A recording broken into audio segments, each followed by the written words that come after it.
Hey warriors! There's a moment that comes to all of us. A quiet morning when the alarm sounds and we lie there, caught between who we are and who we promised ourselves we'd become. The blanket feels heavier than usual. The excuses sound reasonable. And somewhere in that space between sleep and waking, we make a choice that shapes everything. Discipline isn't born in grand gestures or perfect circumstances. It's forged in these small, unremarkable moments when no one's watching and nothing forces our hand except the promise we made to ourselves. The ancient Stoics understood something we've forgotten in our age of instant gratification and endless distractions. They knew that true freedom doesn't come from doing whatever we want. It comes from mastering what we do when we don't want to do it. Marcus Aurelius, the most powerful man in the Roman Empire, wrote in his personal journal, "You have power over your mind, not outside events. Realize this, and you will find strength." He wasn't writing for an audience. He was reminding himself, on difficult mornings much like ours, that discipline is the bridge between dreams and reality. Think about the weight you carry, not just in your body, but in your spirit. The unfinished projects, the broken promises to yourself, the person you see in the mirror who doesn't quite match the person you know you could be. That gap isn't filled with motivation. Motivation is a visitor. It comes and goes like the weather.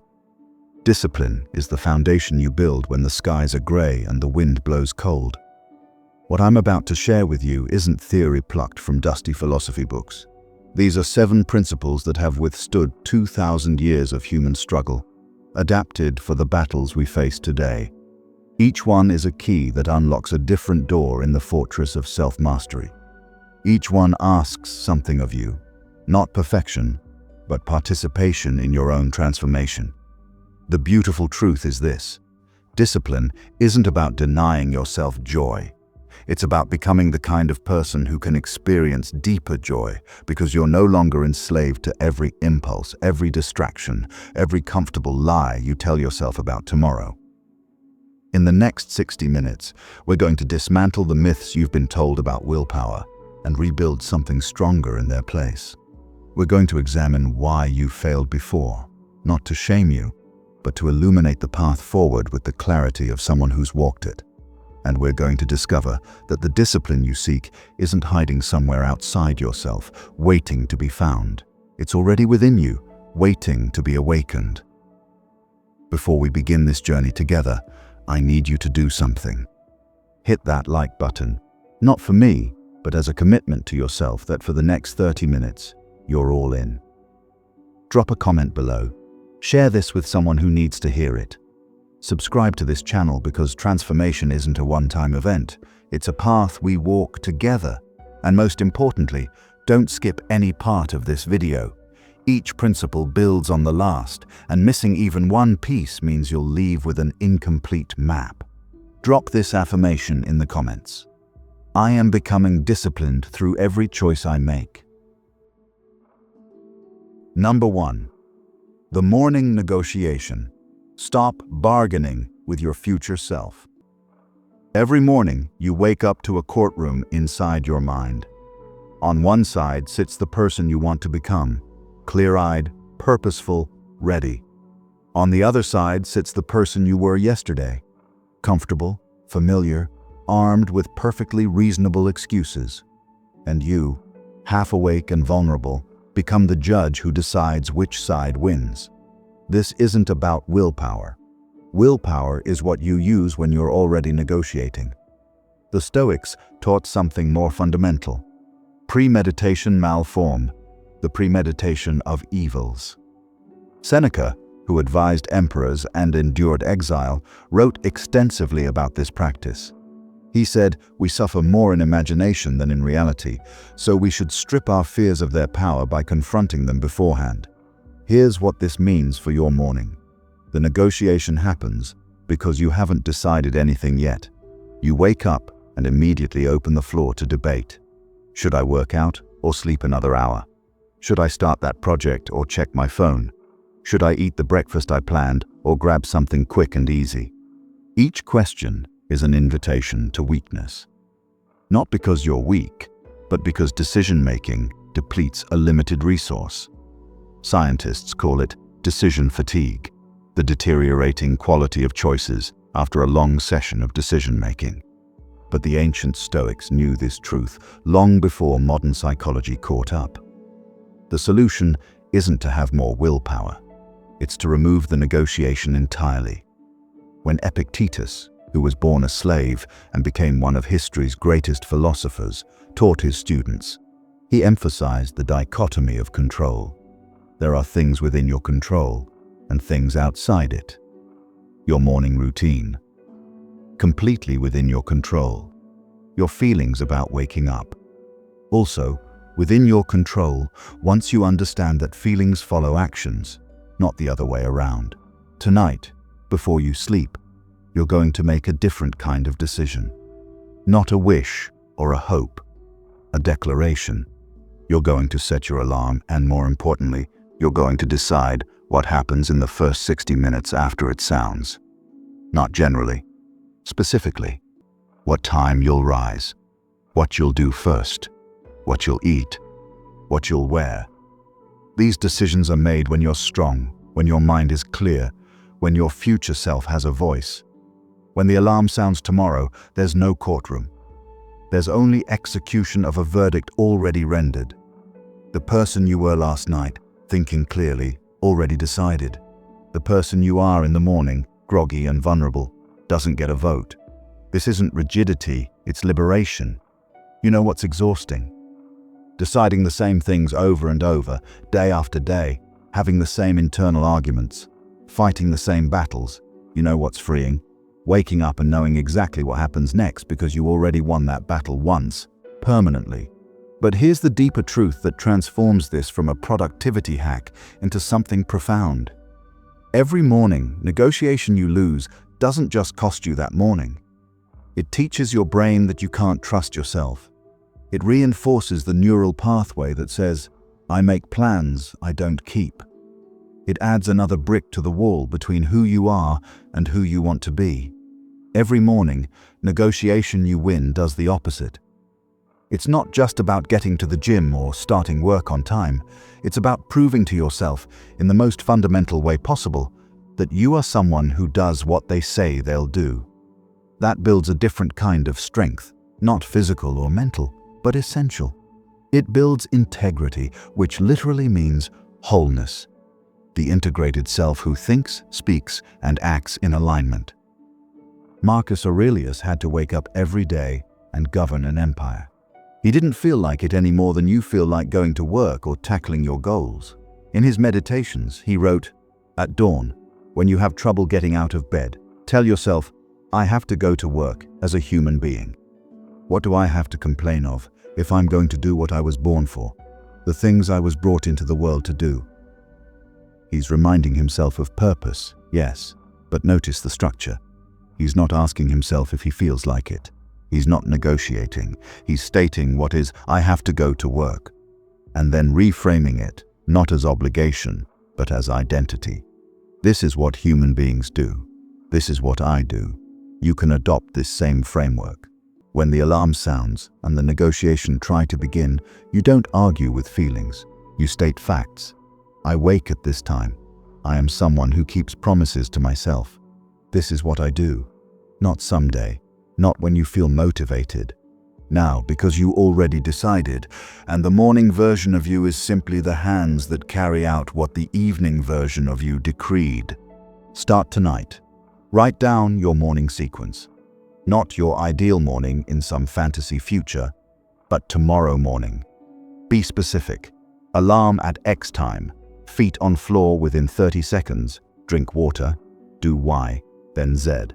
Make it so clear that a stranger could execute it without questions. Then tomorrow, do it. Not perfectly. Just do it. And the day after, do it again. You're not building a morning routine. You're building proof that you're someone who does what they say. Drop this affirmation in the comments. My morning decisions are already made. I simply execute them. I'll continue with part 2 when you give the command. Number 2. The discipline of subtraction. Master what you remove, not what you add. We live in a world obsessed with addition. Add a morning routine, add a side hustle, add a workout plan, add a meditation practice, add, until your life is so full of things you're supposed to do that you collapse under the weight of your own ambitions. But the Stoics understood something counterintuitive. True discipline isn't about what you can force yourself to do.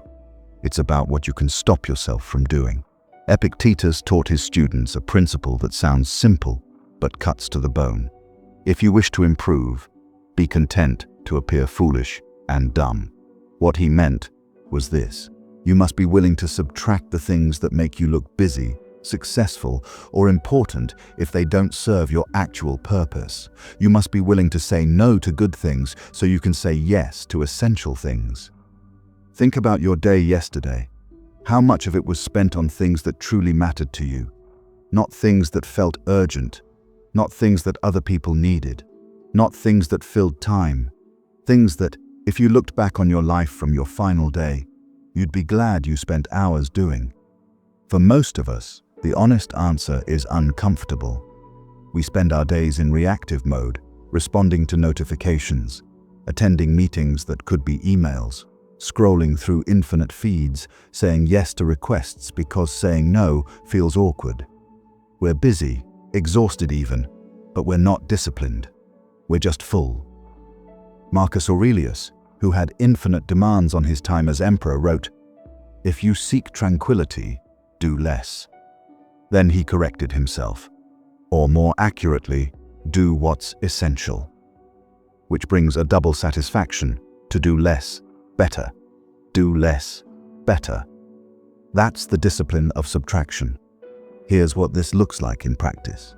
You have a phone that pings you every few minutes with something designed by teams of engineers to hijack your attention. That's not a tool serving you, that's a leash. Discipline isn't checking your phone less through sheer willpower. Discipline is deleting the apps, turning off the notifications, putting the phone in another room. You're not fighting the urge anymore because you've removed the battlefield. You have relationships that drain you. People who call only when they need something, who spread negativity like it's their job, who pull you back toward the version of yourself you're trying to outgrow. Discipline isn't being strong enough to resist their influence every time you're around them. Discipline is loving yourself enough to subtract them from your regular life, or at least reduce them to occasional encounters. You have habits that you've carried for years, maybe decades, that serve absolutely no purpose except comfort. The evening glass of wine that became 2, then 3. The social media check that became an hour lost. The snack you eat, not because you're hungry, but because it's there. It's routine. It's what you do. Discipline isn't resisting these things forever through white-knuckle determination. Discipline is removing them entirely, or removing the triggers that lead to them. This is where most discipline advice fails you. It tells you to be strong, to resist, to fight your urges. That's exhausting and unsustainable. The Stoics were more practical. They said, change your environment. Epictetus literally advised people that if they wanted to improve, they should avoid places and people that triggered their worst behaviors. Not sometimes, always. There's a concept in Stoicism called apatheia, not apathy, but freedom from destructive passions. It doesn't mean feeling nothing. It means arranging your life so that you're not constantly battling destructive impulses. If you're an alcoholic, you don't test your discipline by working as a bartender. If you're trying to eat better, you don't keep junk food in your house and rely on willpower. If you're trying to focus on deep work, you don't keep your email open and try to ignore it. Subtraction is the ultimate form of self-respect. It says, I know my weaknesses, and I'm not going to set myself up to fail over and over. I'm going to remove the obstacles rather than jump over them every single day. Look at your calendar right now, mentally. How many commitments do you have that exist only because you said yes when you wanted to say no? How many regular meetings, standing appointments, recurring obligations that made sense once but now just consume your time and energy? Seneca warned about this specifically. He said the one thing we're truly poor in is time, and yet we're the most careless with it. We guard our property zealously, but let anyone take our hours. We'd never let someone steal our money, but we let people steal our mornings, our evenings, our focus, our peace. The discipline of subtraction requires something harder than willpower. It requires clarity about what you actually value. Because if you don't know what matters most, you can't know what to remove. Everything seems equally important or equally unimportant. So here's your practice. Tonight, make 2 lists. The first list is things I do regularly that I genuinely value, that align with who I want to be. Be ruthlessly honest.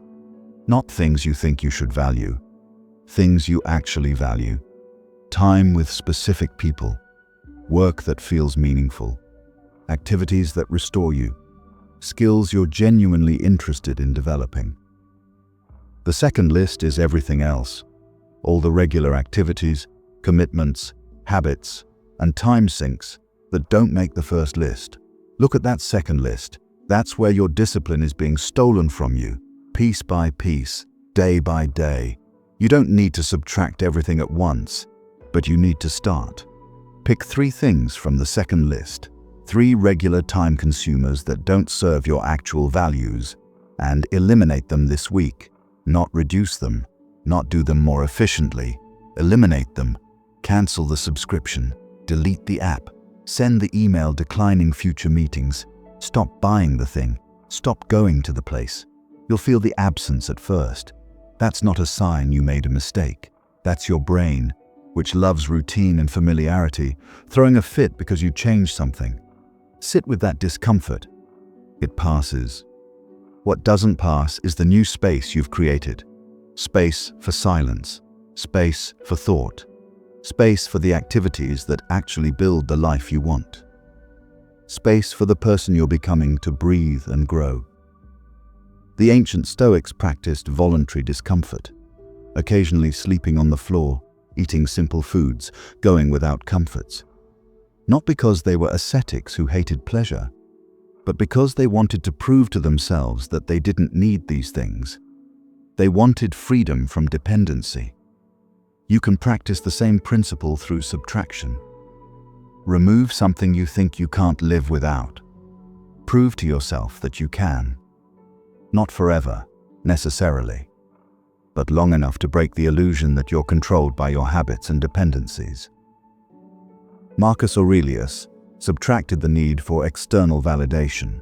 He wrote, "It never ceases to amaze me. We all love ourselves more than other people, but care more about their opinion than our own."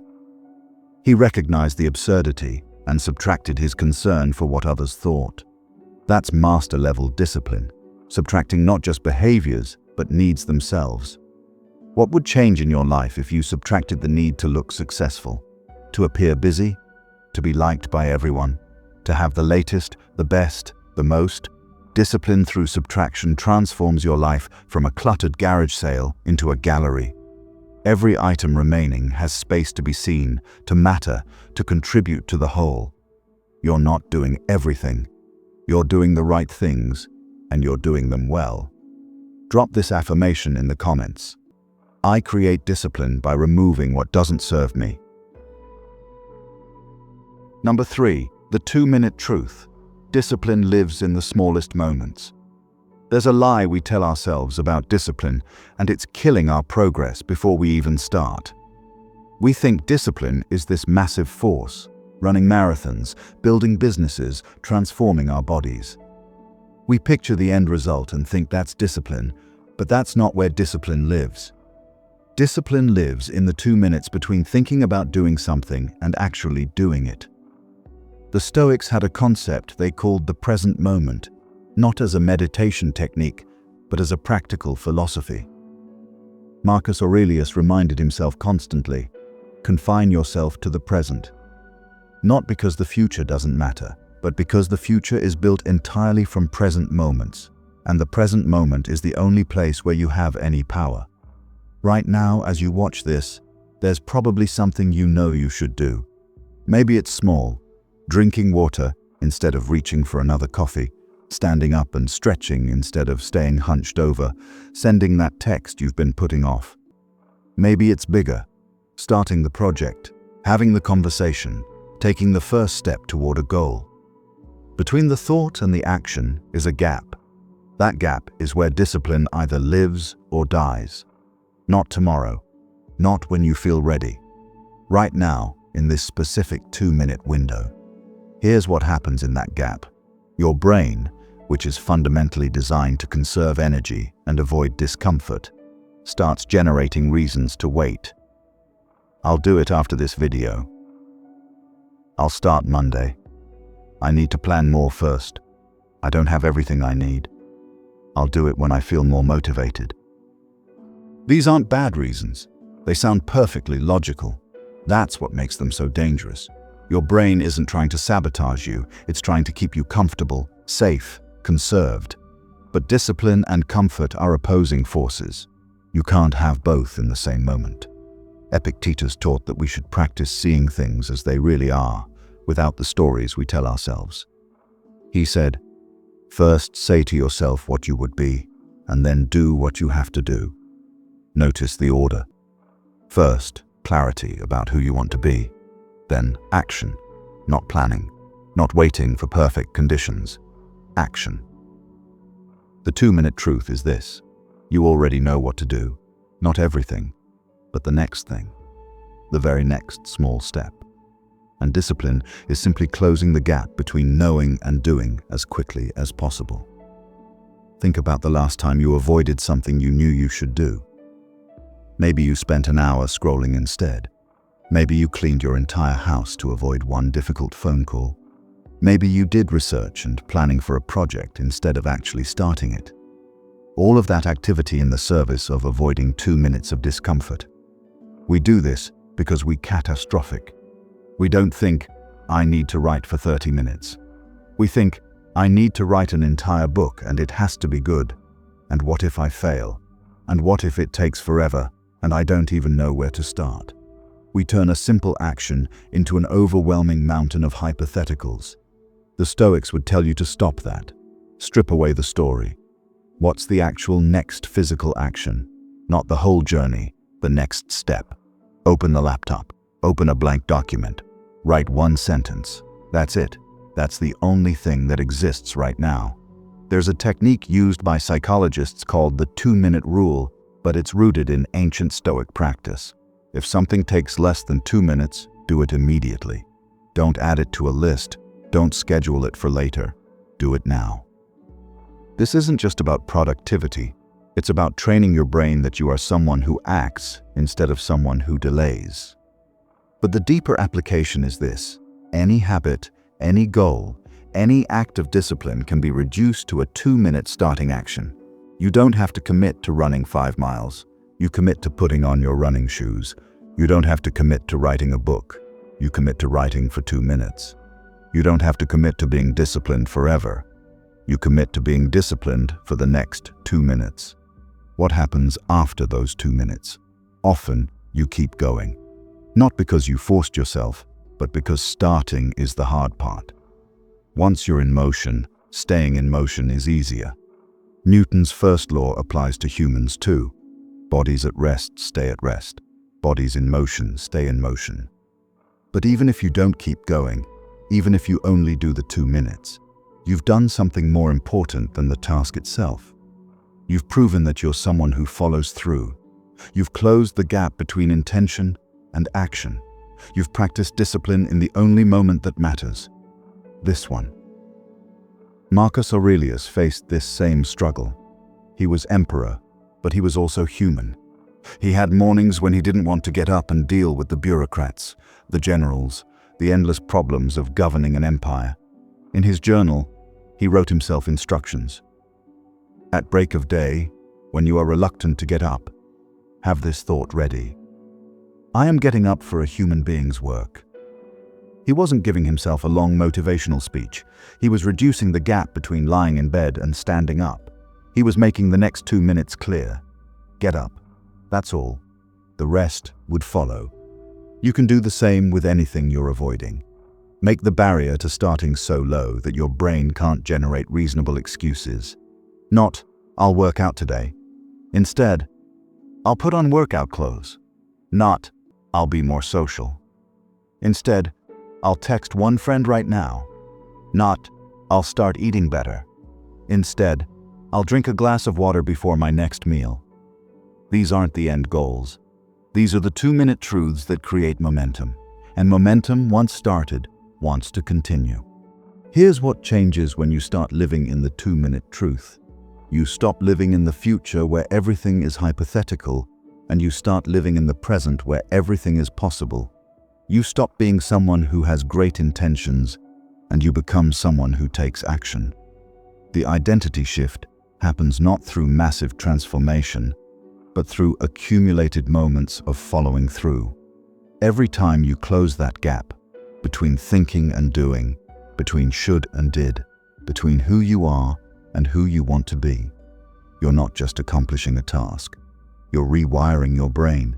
You're building evidence that you're reliable, that you follow through, that you're disciplined. The next 2 minutes are always available to you. You can't control what happened before, and you can't control what will happen later. But right now, in this moment, you have absolute power over the next 2 minutes of your life. What will you do with them? Drop this affirmation in the comments. Discipline is the action I take in the next 2 minutes. I'll continue with part 3 when you give the command. Number 4. The comfort trap. Why ease is your enemy. There's a seductive voice that whispers to us every single day. It tells us we've worked hard enough, we deserve a break, we should take it easy, we'll start fresh tomorrow.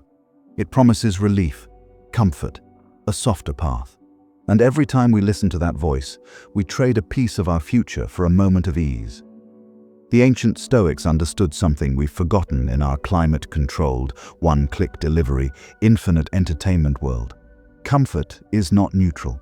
It's not a harmless reward for hard work. Comfort, when pursued as an end in itself, is a slow poison that weakens everything it touches. Seneca spent years in luxury, as one of the wealthiest men in Rome, before losing everything in political exile. From that experience, he wrote, "Set aside a certain number of days, during which you shall be content with the scantiest and cheapest fare, with coarse and rough dress, saying to yourself the while, 'Is this the condition that I feared?'" He was teaching his students to inoculate themselves against the fear of discomfort by deliberately choosing it. This isn't about suffering for suffering's sake. It's about understanding that your capacity for discipline is directly proportional to your capacity for discomfort. Every time you choose comfort over commitment, you're not just failing at one task. You're training yourself that discomfort is to be avoided at all costs. You're teaching your nervous system that the slightest resistance means stop, retreat, give up. Think about the moments when you've broken your own discipline. Really examine them. Was it because you couldn't do the thing? Or was it because the thing was uncomfortable and something more comfortable was available? You skip the workout not because you're physically incapable, but because the couch is comfortable and the gym is not. You break your diet not because you're starving, but because the comfort food is right there, and eating well requires saying no. You avoid the difficult conversation not because you lack the words, but because confrontation is uncomfortable and silence is easier. You stay in the job you hate, the relationship that drains you, the city that suffocates you, not because leaving is impossible, but because staying is familiar.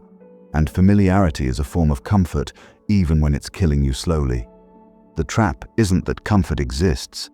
The trap is that we've been taught comfort is the goal. We've been sold a story that says, work hard so you can eventually be comfortable. Save money so you can afford comfort. Achieve success so you can live in comfort. As if comfort is the prize at the end of the race, when really comfort is the thing that stops you from running at all. Marcus Aurelius, who slept on the ground during military campaigns despite being emperor, wrote, "Don't seek that what you wish for, happen as you wish. but wish for things to happen as they happen, and you will be serene. He's describing a radical acceptance of discomfort, not fighting against reality, but building a self that doesn't collapse when reality is hard. Here's the practice. Starting today, you're going to deliberately choose discomfort in small ways. Not randomly, not pointlessly, but strategically in ways that build your capacity to do hard things. Take a cold shower, not the whole shower. Start with 30 seconds of cold water at the end. Your body will scream at you to stop. Your brain will generate 100 reasons why this is unnecessary. Do it anyway. You're not doing it for physical benefits, though those exist. You're doing it to prove that you can override the comfort-seeking part of your brain. You're practicing the skill of doing the uncomfortable thing. Choose the hard workout over the easy one. When the trainer gives you modifications, do the harder version if you're capable. When you're on the last rep and everything hurts and you could stop, do one more. You're not just building muscle. You're building the neural pathway that says, I don't stop just because it's hard. Have the difficult conversation you've been avoiding. The one where you set a boundary, or speak a truth, or admit a mistake, or ask for what you need. Yes, it's uncomfortable. The discomfort is the point. Every time you choose short-term discomfort over long-term resentment or dysfunction, you're strengthening your discipline. Sit with boredom without reaching for your phone. When you're waiting in line, sitting in traffic, between tasks, don't immediately fill that space with scrolling or content or distraction. Sit with the discomfort of having nothing to do, nowhere to escape. This is increasingly difficult in a world engineered to eliminate every second of boredom, which makes it increasingly important. The Stoics practiced what they called negative visualization, regularly imagining loss, difficulty, and discomfort. Not to be pessimistic, but to remove fear's power. Seneca would periodically live as if he'd lost all his wealth. Marcus Aurelius would contemplate his own death. They were building tolerance for the worst-case scenario so that everyday difficulties became manageable by comparison. You can do a modern version. Before you attempt something hard, sit with the worst that could happen. Really feel it. What if you fail publicly? What if people judge you? What if it's harder than you thought? What if you're not good enough? Let those fears surface completely. Then ask yourself, if all of that happened, would I survive it? The answer is almost always yes. And once you know you'd survive the worst case, the discomfort of trying becomes bearable. Here's what happens when you consistently choose discomfort. Your baseline tolerance shifts. Things that used to feel impossible start to feel hard. Things that felt hard start to feel manageable. Things that felt manageable start to feel easy. You're not becoming superhuman. You're becoming anti-fragile. You're building a self that gets stronger from stress rather than breaking under it. But there's something even more important happening. Every time you choose discomfort over ease, you're building trust with yourself. You're proving that you don't abandon yourself the moment things get hard. You're demonstrating that you can be relied upon to show up, to follow through, to do the thing even when you don't feel like it. That trust is the foundation of all discipline. Without it, every act of discipline is a battle against yourself.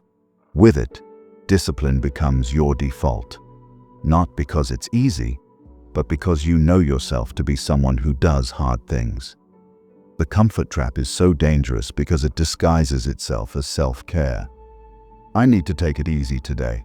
I need to be gentle with myself. I need to honor my feelings. Sometimes that's true. Sometimes rest is the disciplined choice. But most of the time, what we call self-care is self-sabotage dressed in therapy language. Most of the time, being gentle with yourself means doing the hard thing that your future self will thank you for. Epictetus, who knew real hardship as a former slave, taught, "No great thing is created suddenly, any more than a bunch of grapes or a fig." If you tell me that you desire a fig, I answer that there must be time. Let it first blossom, then bear fruit, then ripen. Discipline is like that fruit. It requires seasons of discomfort, of growth that doesn't feel pleasant, of development that happens slowly in conditions that aren't always comfortable. Stop waiting for the day when discipline feels easy. Stop waiting for motivation to carry you through. Stop waiting for circumstances to be comfortable enough that following through doesn't require effort. That day doesn't exist. Discipline is forged in discomfort, and the more you run from discomfort, the more you run from discipline itself. Choose the harder thing today. Not in everything. You're not trying to be a martyr, but in one thing. One choice where comfort is available and you choose discomfort instead. Then tomorrow, do it again. You're not punishing yourself. You're training yourself. You're expanding your capacity. You're becoming the kind of person who doesn't need everything to be easy in order to show up. The beautiful irony is this: the more you practice discomfort, the more comfortable you become with being uncomfortable. And once you're comfortable with discomfort, there's almost nothing you can't do. Discipline stops being something you force and becomes something you embody, not because hard things became easy, but because you became strong enough to do hard things. Drop this affirmation in the comments. I grow stronger every time I choose discomfort over ease. Number 5. The identity equation. You are what you repeatedly do. Every action you take is a vote for the type of person you want to become. Most people don't realize they're voting, so they cast their ballots carelessly, inconsistently, and then wonder why they don't like the results. The Stoics understood that we're not static beings with fixed natures. We're constantly in the process of becoming. Marcus Aurelius wrote, "Waste no more time arguing what a good man should be. Be one." He wasn't talking about some distant transformation. He was talking about this moment, this choice, this action. You become good by doing good. You become disciplined by acting disciplined. Identity isn't something you discover. It's something you construct through repeated action. Here's where most people get discipline wrong. They think they need to become disciplined before they can act disciplined. They're waiting to feel like someone who exercises regularly before they go to the gym. They're waiting to feel like a writer before they write.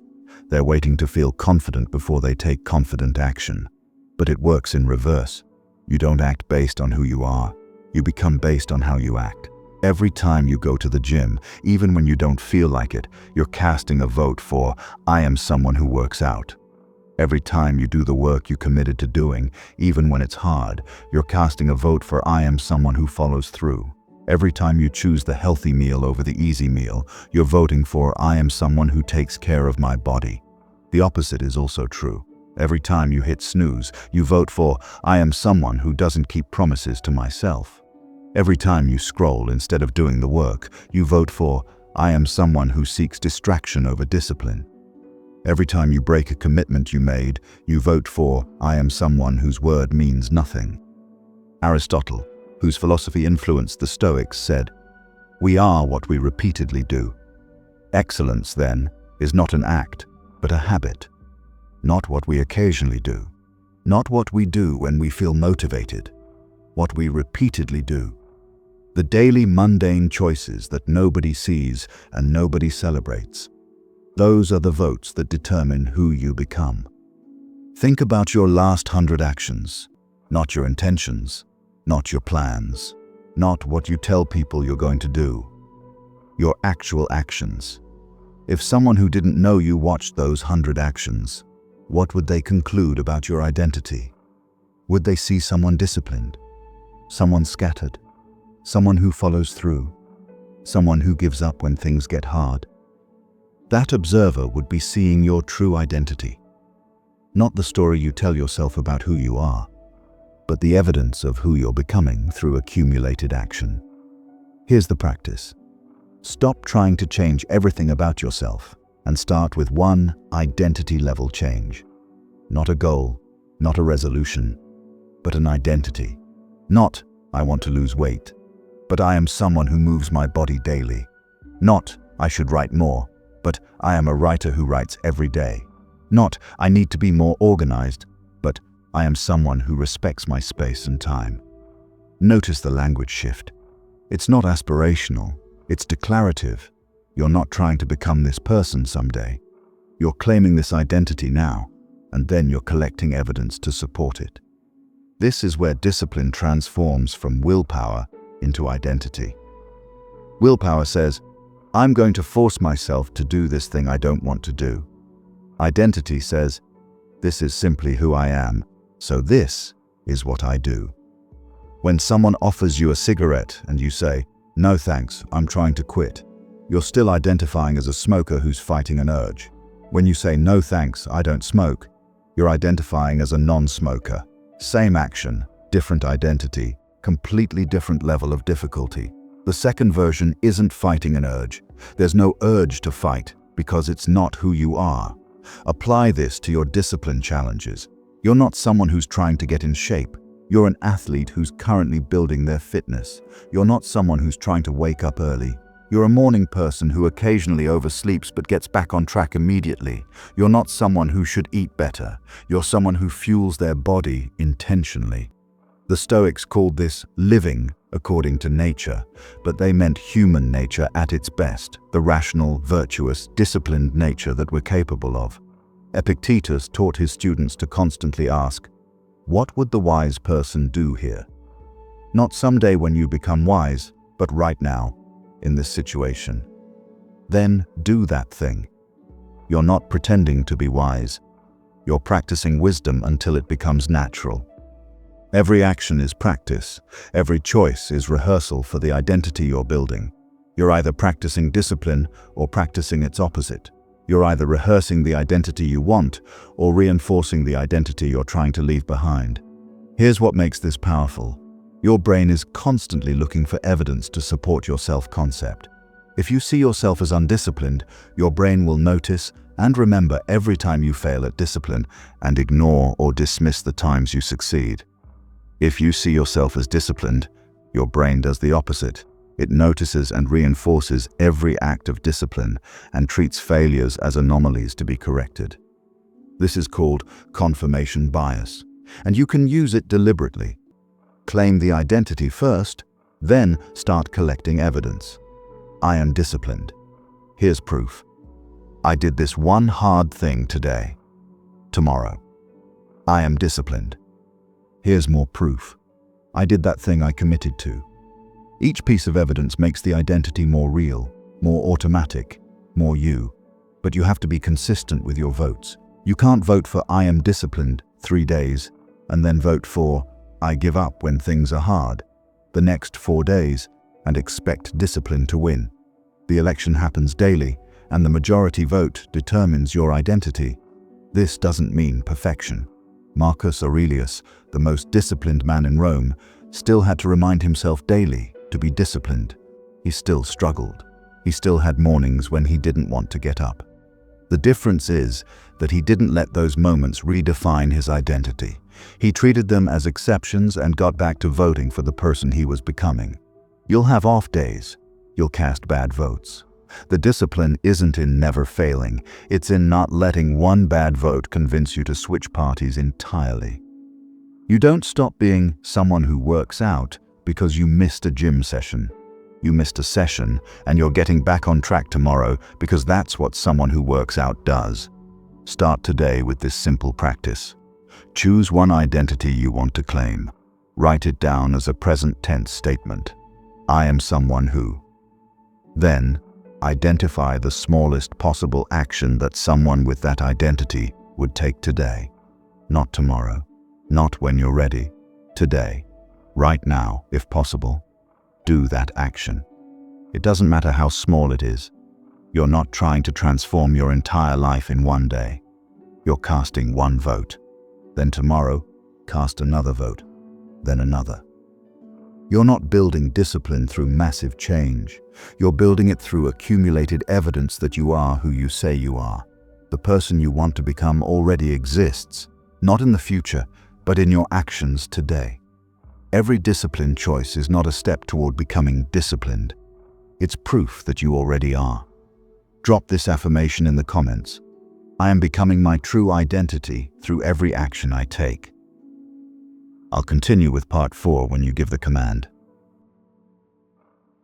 Number 6. The failure framework. Discipline isn't about never falling. It's about how fast you get up. There's a moment that destroys more discipline than any temptation, any distraction, any obstacle.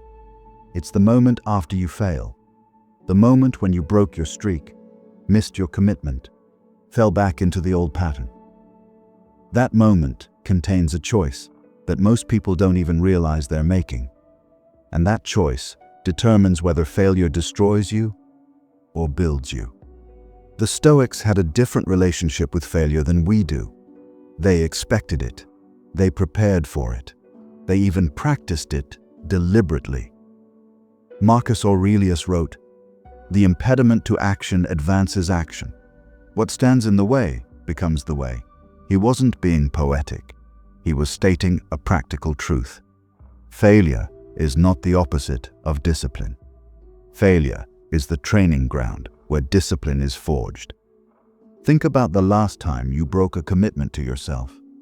Maybe you were eating well for 2 weeks and then ate an entire pizza.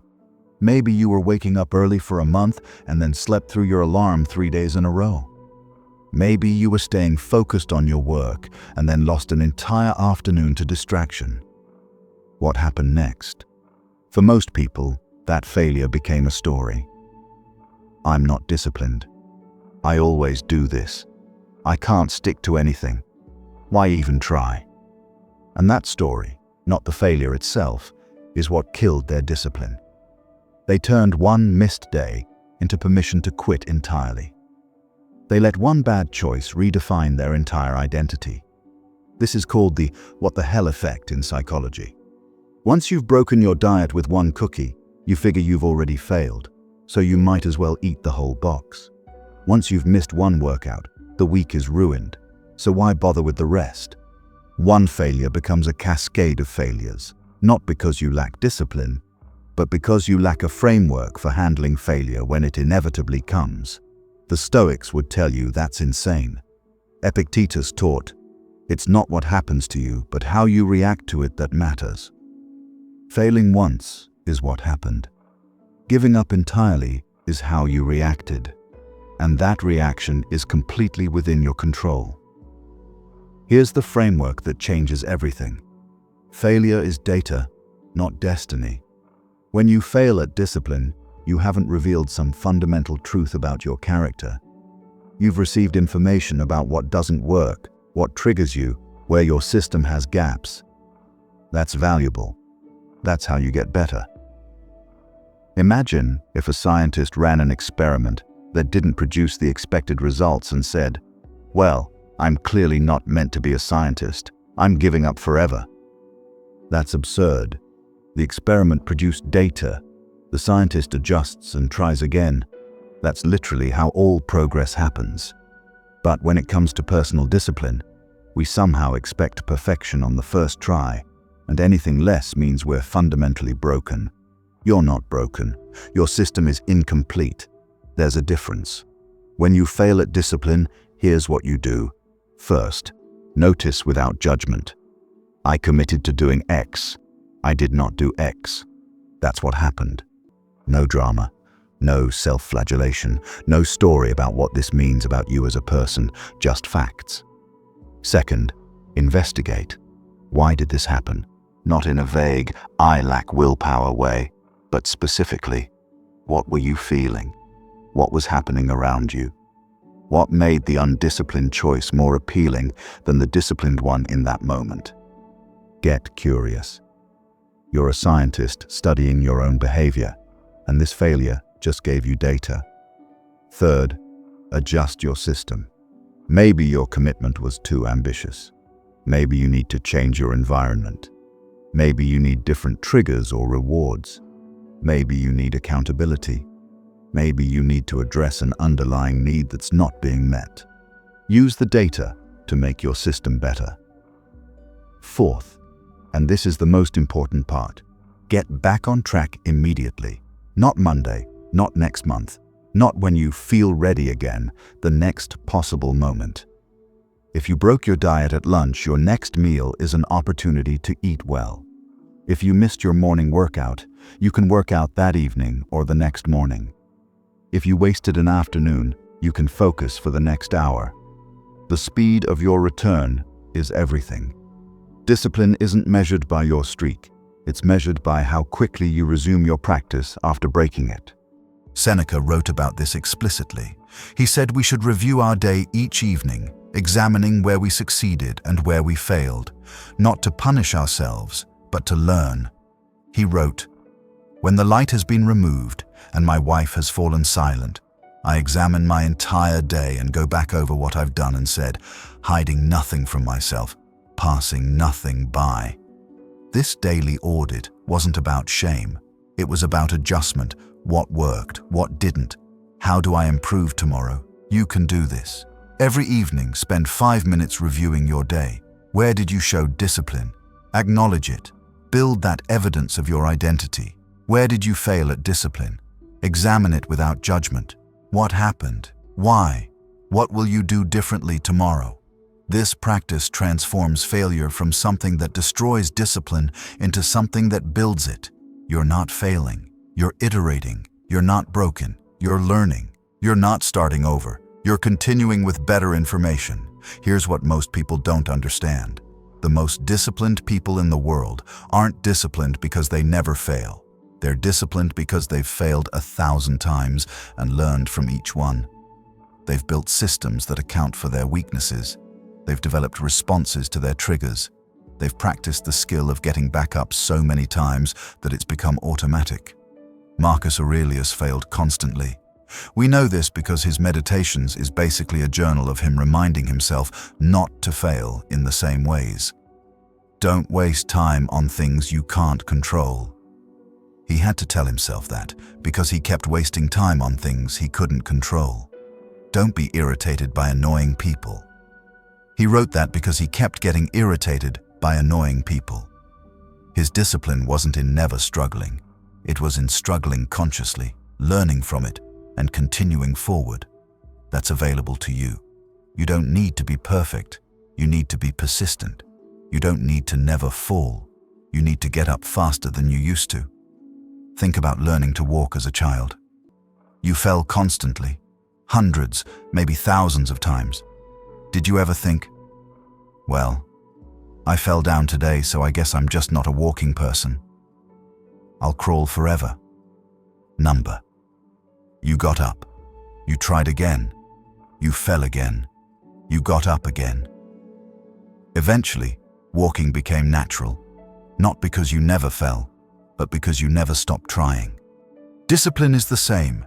You're learning a new way of moving through the world, and you're going to fall. The question isn't whether you'll fail. The question is, how will you respond when you do? Starting now, you need a failure protocol. Before you fail again, and you will, decide how you'll respond. Write it down if you need to. When I fail at my commitment, I will. 1. Notice without judgment. 2. Investigate what happened. 3.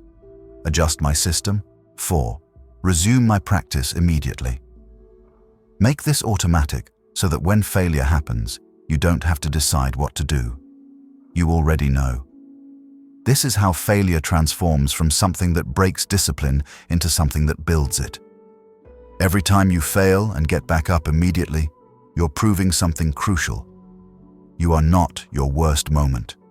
You are not your last failure. You are the person who keeps showing up despite the failures. That's discipline.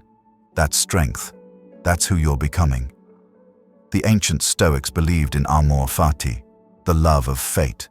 Not just acceptance of what happens, but embracing it as necessary, as useful, as part of your growth. Your failures aren't obstacles to your discipline. They're the curriculum. They're teaching you what you need to learn to become truly disciplined. Stop avoiding failure. Stop being devastated by failure. Start expecting it, learning from it, and using it to build a version of yourself that's stronger than the version that failed. You will fall. The only question is, how fast will you get up? Drop this affirmation in the comments. My failures are data points, not definitions. I rise and learn. Number 7. The morning after forever. Discipline is a practice, not a destination. There's a dangerous fantasy that lives in the back of our minds. It whispers that someday, if we work hard enough, discipline will become permanent. That we'll reach some threshold where it's finally easy, where the right choices are automatic, where we've made it, and can finally relax. That fantasy is killing your progress because it's based on a fundamental misunderstanding of what discipline actually is.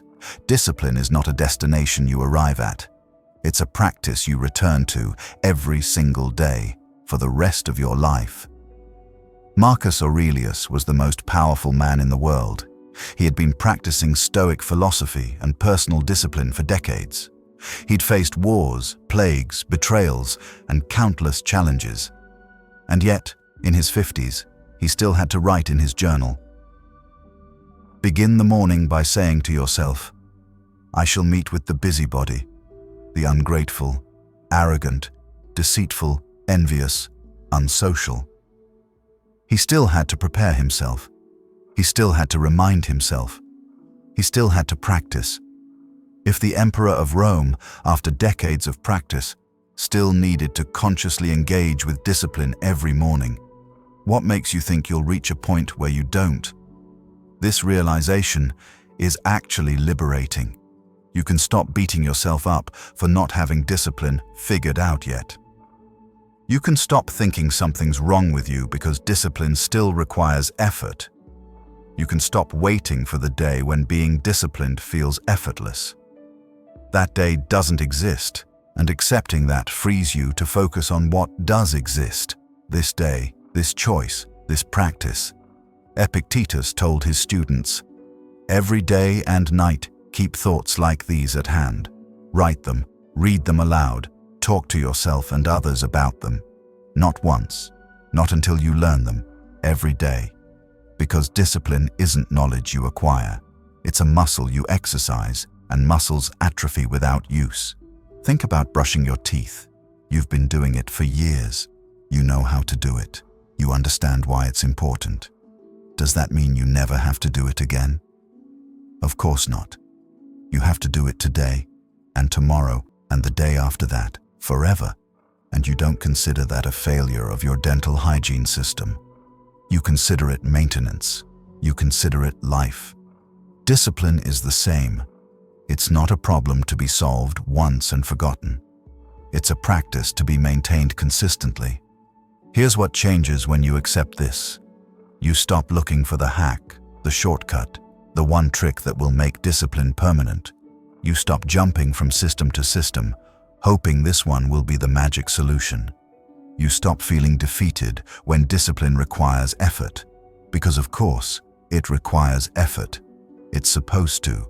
Instead, you build rituals, you create practices, you develop systems that support daily discipline rather than one-time transformation. The Stoics did this deliberately. They had morning meditations to prepare for the day. They had evening reviews to learn from the day. They had regular practices of voluntary discomfort to maintain their capacity for hardship. They understood that discipline, like physical fitness, must be maintained through consistent practice, or it disappears. Your discipline practice might look different, but it needs to exist. What do you do every morning to set yourself up for discipline? What do you do every evening to reflect and adjust? What regular practices do you have that keep your discipline strong even when motivation is gone? If you don't have answers to those questions, that's your work. Not building more discipline, but building a discipline practice, a system of regular rituals that keep you connected to your commitments, your identity, your purpose. Here's what a discipline practice might include. A morning ritual that reminds you who you are and what you're committed to. This could be as simple as reading your goals, reviewing your identity statements, or doing a brief meditation on your values. 2 minutes. Every morning. Not to get motivated, but to remember. A daily action that's non-negotiable. One thing you do every single day, no matter what, that represents your discipline. Maybe it's making your bed. Maybe it's moving your body for 10 minutes. Maybe it's writing one page. The specific action matters less than the consistency. You're practicing the skill of doing what you said you'd do. An evening review where you reflect on where you showed discipline and where you didn't. Not to judge yourself, but to learn. What worked today? What didn't? What will I do differently tomorrow? 5 minutes. Every evening. A weekly check-in where you look at the bigger picture. Are your systems working? Are your commitments still aligned with your values? Do you need to adjust anything? This isn't about perfection. It's about conscious course correction. A regular practice of voluntary discomfort to maintain your capacity for hard things. This could be a challenging workout once a week, a cold shower, a fast, a digital detox day. Something that reminds you that you can do hard things. These practices aren't exciting. They're not dramatic. They're not going to transform your life overnight. But they're going to keep you disciplined for the next 50 years because they're sustainable. They're not based on motivation or willpower. They're based on ritual, repetition, and regular maintenance. Seneca wrote, "We should every night call ourselves to an account. What infirmity have I mastered today? What passions opposed? What temptation resisted? What virtue acquired?" He's describing a practice, not an achievement. The mastery is in the daily examination, not in reaching some final state of perfection. You need to think of discipline the same way you think of hygiene. You don't brush your teeth until they're permanently clean. You brush them today, knowing you'll need to brush them again tomorrow. You don't shower once and consider yourself clean forever. You shower regularly because cleanliness requires maintenance. Discipline requires maintenance. Character requires maintenance. Growth requires maintenance. There is no finish line where you finally get to stop practicing. And that's okay. That's life. That's the human experience. The freedom isn't in reaching a point where discipline is easy. The freedom is in accepting that discipline will always require practice and choosing to practice anyway. The freedom is in releasing the fantasy of permanent motivation and building systems that work regardless of how you feel. The freedom is in becoming someone who shows up to their practice day after day, year after year, not because it's easy, but because it's who they are. Marcus Aurelius died still practicing. Epictetus taught until his final years, still refining his understanding. Seneca was learning and adjusting his philosophy right up until his forced suicide. None of them achieved discipline and got to retire from the work. They practiced discipline until they died, and that practice gave their lives meaning, direction, and dignity. That's what's available to you. Not a finish line, but a practice. Not a destination, but a path. Not a problem solved, but a life lived with intention, commitment, and daily choice. Tomorrow morning, you'll wake up, and discipline will be a choice again. And the morning after that, and the morning after that, forever. That's not a bug. That's the feature. That's what it means to be human, to be conscious, to have agency over your own life. The question isn't whether you'll have to practice discipline tomorrow. You will. The question is whether you'll show up for that practice, whether you'll engage with it consciously, purposefully, in a way that honors who you're becoming. You don't have to be perfect at it. You just have to keep practicing. That's all discipline has ever been, and all it will ever be. A practice you return to again and again, for as long as you live. Drop this affirmation in the comments.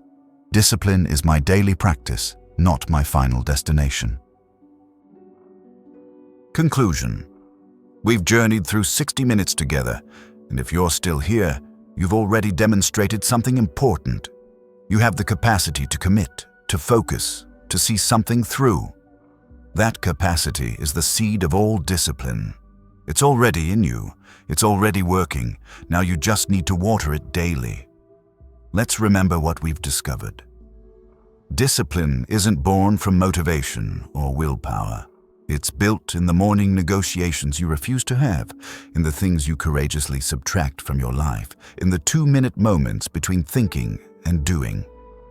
It's forged when you choose discomfort over ease, constructed through the identity you claim and prove through action, strengthened when you fall and rise faster each time, and maintained through daily practice that never ends.